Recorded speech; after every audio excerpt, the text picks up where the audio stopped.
In the year 2147, the interstellar liner Elysium's Grace cut through the void like a silver arrow, bound for the distant colony worlds of the Orion Arm. The ship was a marvel of human engineering, a floating city-state where the elite of Earth mingled with alien dignitaries from the Galactic Concord. I, Elias Thorne, was neither elite nor dignitary. I was a lowly maintenance engineer, tasked with keeping the fusion reactors humming and the life support systems from glitching in the cold expanse of space. My days were spent in the bowels of the ship, grease under my nails, dreaming of the day I'd save enough credits to buy a plot on some backwater planet and leave this nomadic life behind. The trouble started on the eve of the Grand Banquet, an event held in the opulent Grand Hall to celebrate the midway point of our voyage. The hall was a cavernous space with holographic stars twinkling on the domed ceiling, mimicking the constellations we sailed past. Crystal chandeliers floated midair, defying gravity, and tables groaned under the weight of synthesized delicacies from a dozen worlds. I wasn't supposed to be there. My invitation, if you could call it that, was a glitch in the system.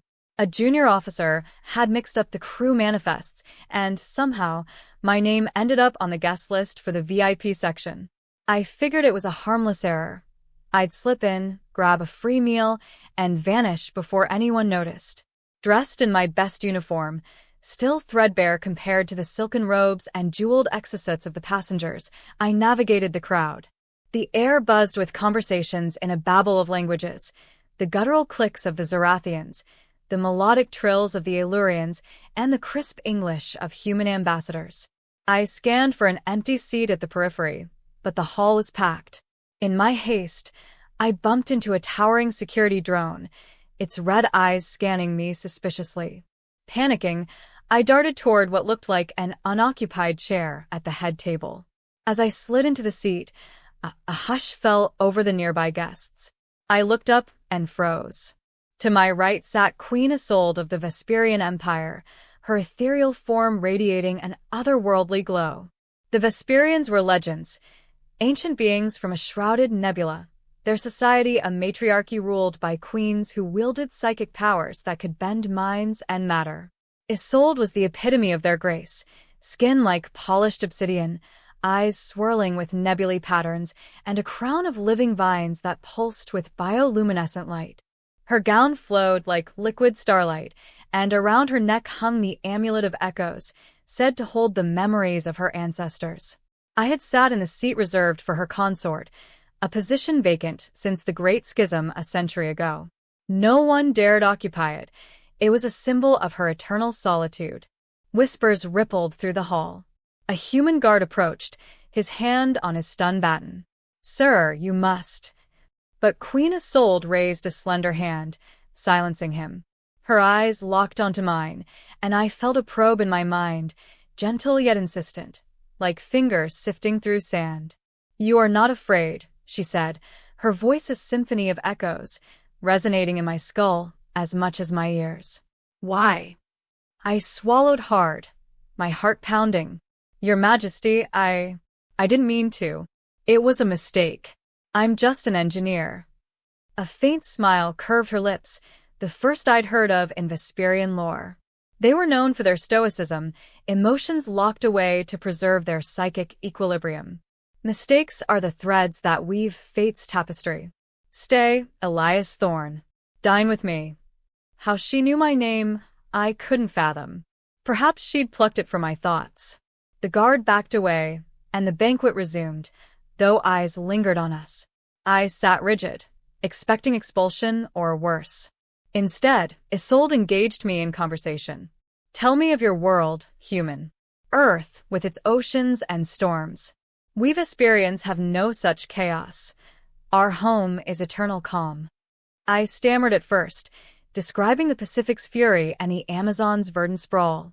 She listened intently, her eyes flickering with colors I'd never seen, purples and indigos that danced like auroras. As courses arrived, roasted nebulae fungi, crystallized starfruit, she shared fragments of her own life. The Vesperian queens ruled alone, their consorts chosen once in a millennium, only to be discarded when emotional bonds threatened their power. Attachment is a chain, she said softly. It binds the mind, fractures the will. By dessert, I was entranced. Her presence was intoxicating, a psychic aura that made colors brighter, sounds sharper. When the banquet ended, she stood, and the hall bowed. "You may go," she said to me, but there was a hesitation in her voice, a crack in the facade. I nodded and fled to my quarters, replaying the night. It should have ended there, a bizarre anecdote for the crew lounge.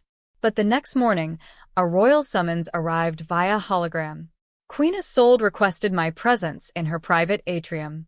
The atrium was a biodome paradise, filled with Vesperian flora, glowing orchids that sang soft melodies, trees with leaves that shifted like holograms. Isolde awaited on a throne of woven vines, her amulet pulsing rhythmically. "Elias," she greeted, "you intrigue me. Last night, your mind was an open book, free of guile, untainted by ambition. In a court of schemers, you are a rarity." I bowed awkwardly. "I'm honored, Your Majesty, but I'm no courtier. I fix pipes and circuits." "Precisely," she replied. "You see the universe as it is, not as power would warp it. Walk with me." We strolled through the gardens, her guards at a distance. She spoke of the burdens of queenship, the psychic links to her subjects, the constant vigilance against rival empires like the mechanized hordes of the Cygnus Collective. "I have lived 3 centuries," she confessed, "yet I feel the weight of isolation. My people revere me, but none truly know me. I shared my own loneliness, the drudgery of ship life, the loss of my family in the asteroid wars." For hours, we talked, her psychic touch brushing my thoughts, revealing vulnerabilities I'd buried deep. By evening, she dismissed me with a gift, a small vial of Vesperian essence, a elixir that sharpened the senses. "Return tomorrow," she said, her voice almost pleading. Thus began our unlikely companionship. Each day, I'd report to the atrium after my shifts. We'd discuss philosophy, human free will versus Vesperian predestination, or explore the ship's archives together. She taught me to sense psychic currents, faint whispers in the ether. In return, I showed her human humor, telling jokes that elicited rare laughter, a sound like chiming crystals. But whispers spread through the ship. Crewmates eyed me suspiciously. Passengers gossiped about the human pet of the queen. One night, in the engineering bay, my supervisor, a grizzled veteran named Harlan, pulled me aside. "Boy, you're playing with fusion fire. Vesperians don't bond lightly. If she gets too close, it'll shatter her or you." I shrugged it off, but doubt crept in. Our meetings grew intimate. One afternoon, under a simulated star shower, Isolde touched my hand. A surge of emotions flooded me, her sorrow, her longing. "You make me feel human," she whispered. "Vulnerable, yet alive." That vulnerability proved dangerous. During a diplomatic summit in the ship's council chamber, envoys from the Cygnus Collective arrived, cybernetic beings with hulls of chrome and eyes like laser sights. Their leader, a hulking automaton named Zeta Prime, demanded trade concessions, his voice a mechanical grind. Isolde refused, her psychic field flaring in defiance. In the midst of negotiations, Zeta Prime's sensors locked onto me, standing at Isolde's side as her unofficial advisor. The queen consorts with a lowly human? Her judgment weakens. Isolde's eyes narrowed. My choices are my own. The summit dissolved into tension, but later, in private, Isolde confided her fears. "They sense my distraction. Attachment breeds weakness in our kind. If I falter, my empire crumbles." I urged her to send me away, but she refused. "You are the only one who sees me, Elias, not the queen but Isolde." The crisis escalated when the Elysium's grace entered the Nebula Veil, a treacherous region of spatial anomalies. Sensors detected Cygnus ships shadowing us. Pirates, perhaps, or assassins. Alarms blared as the ship shuddered from gravitic waves. In the chaos, I rushed to the atrium, finding Isolde meditating, her amulet glowing fiercely. "They're coming for me," she said calmly. "Zeta Prime seeks to exploit my humanity." We barricaded ourselves as Cygnus drones breached the hull. Laser fire echoed through corridors, screams mingled with the whine of machinery. Isolde unleashed her powers, psychic blasts shattering drones, but the effort drained her. A massive cyborg burst through the doors, its claws extended. I grabbed a fallen stun baton, charging forward. "Stay back," I yelled, dodging a swipe and jamming the weapon into its chassis. Sparks flew. It convulsed and fell. More came. Isolde faltered, her psychic shield flickering. In desperation, she linked minds with me fully, a forbidden merge for Vesperians. Visions assaulted me, her childhood on Vesper Prime, the deaths of past queens, the vast loneliness of rule. I fed her my resolve, my human tenacity. Together, we repelled the invaders. Her powers amplified by our bond, she crushed the remaining drones with telekinetic force. The ship stabilized, reinforcements arriving to secure the breach. In the aftermath, Isolde collapsed into my arms, her form trembling. "You saved me," she murmured. "But at what cost?" The merge had changed us. I felt echoes of her thoughts lingering in my mind, a permanent connection. For her, it was a fracture in her psychic armor. Emotions now flowed freely, threatening her reign. The ship's captain demanded an inquiry. Accusations flew. I was a spy, a saboteur. Isolde defended me fiercely. "He is my chosen," she declared to the council. Gasps echoed. No queen had taken a consort in ages, let alone a human. But the bond exacted a toll. Isolde's powers waned. Visions plagued her, fragments of my memories clashing with hers. "I cannot rule like this," she admitted one night, as we watched the stars from the observation deck. "The Empire needs a stoic queen, not one burdened by love." Love. The word hung between us, unspoken until now. I cupped her face, feeling the warmth of her alien skin. "Then let me stay. We'll face it together." She shook her head. "You deserve freedom, Elias. Not to be chained to a throne of shadows." The voyage neared its end, docking imminent at Orion Prime. Isolde's shuttle prepared to depart for Vesper space. I stood on the platform, heart heavy as she approached. Her eyes, once swirling voids, now held a spark of humanity. "Elias," she said, voice steady. "I must return alone.